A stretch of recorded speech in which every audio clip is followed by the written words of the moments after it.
O, sige, kahit ganyan na. Para hindi ka mahirapan. Tapos, straight body ka. Straight body. Yan. Ayan, pambuk ko.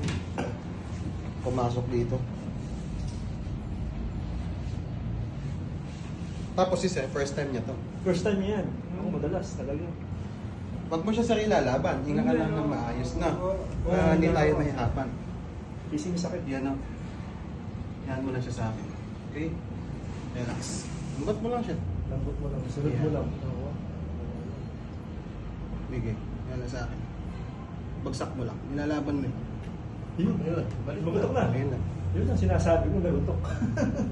Diba, seconds lang. Tapos ito hindi ito agad-agad na, sabi ko sa inyo. Oo. Mix nyo pa itong iindayin. Kasi nga yung muscles na na-stretch dyan, yung tendon dyan sa loob. Yun po yung iindayin Talaga nyo. yan. Ang gagawin nyo ngayon, dahil wala naman kayong babayadan, bumili na kayo ng arm sling. Na. Tapos, kahit 1 week nakaganito. Makita mo lang din.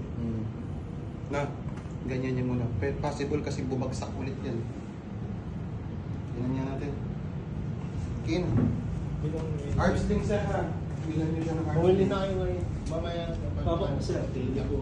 Huwag nyo pong kakalimutan yung arm sling. Ha, tatay. Yun ang pinakamahalaga. Paano na agad. Ayos ba? Naramdaman masakit?